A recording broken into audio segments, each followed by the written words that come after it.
Hello and welcome back to my vlog. Today I'm going to read a little more. I've read this before from The Spontaneous Fulfillment of Desire, Deepak Chopra.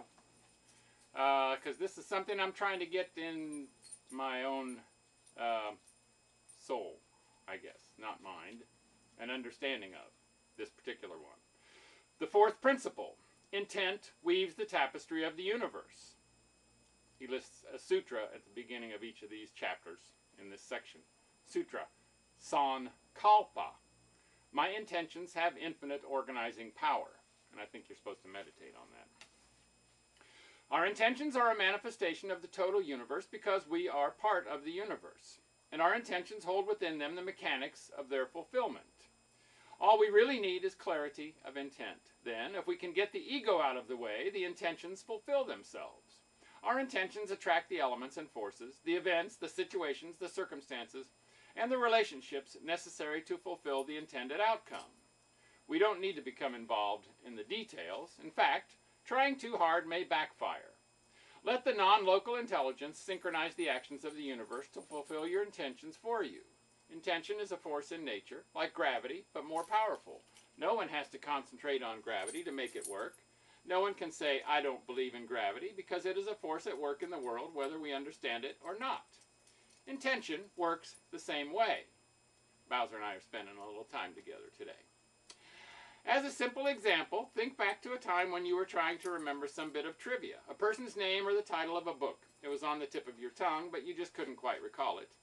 Once you try to remember, you've introduced intention. But the harder you try to remember, the farther the information seems to slip away from your conscious recall. But if you eventually take your ego out of the way and let go of the process of remembering, then your intention goes into the virtual domain with its infinite organizing power. Even when you've moved on to other thoughts, the virtual domain continues to search for the information, even without your conscious participation.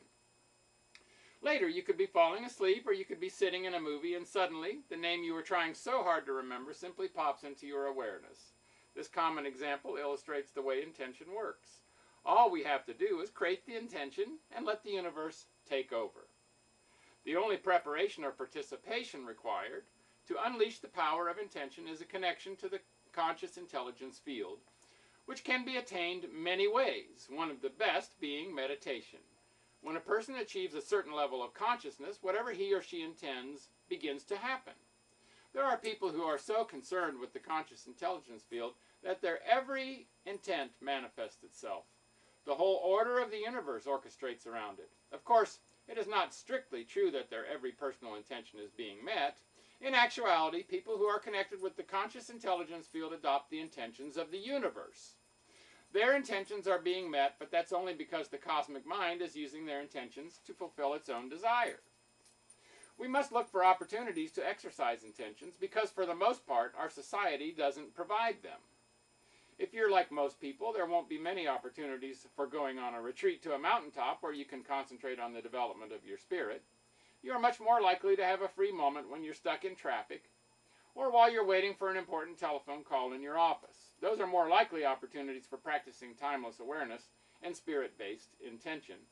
Intention is not simply a whim.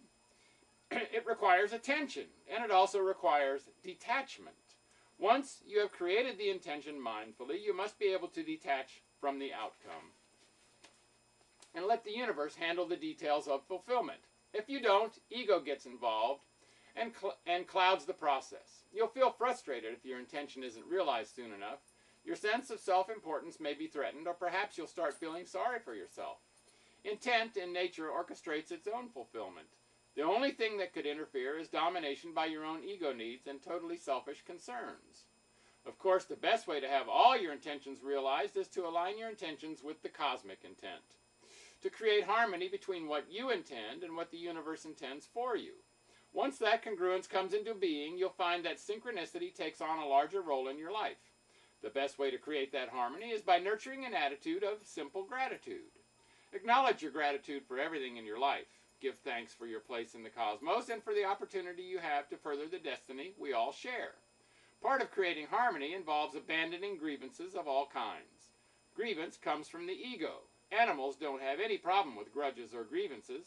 It's only among us human beings that intention is so often encumbered by all sorts of emotional baggage. You must let all that go in order to create a pure intention. Let's see if I can get through this exercise. Exercise 6, focusing intention. No, I can't. It's 3 pages. So maybe I'll read that tomorrow. I don't know. All righty. So Bowser and I say to you, make it a great day, and bye for now.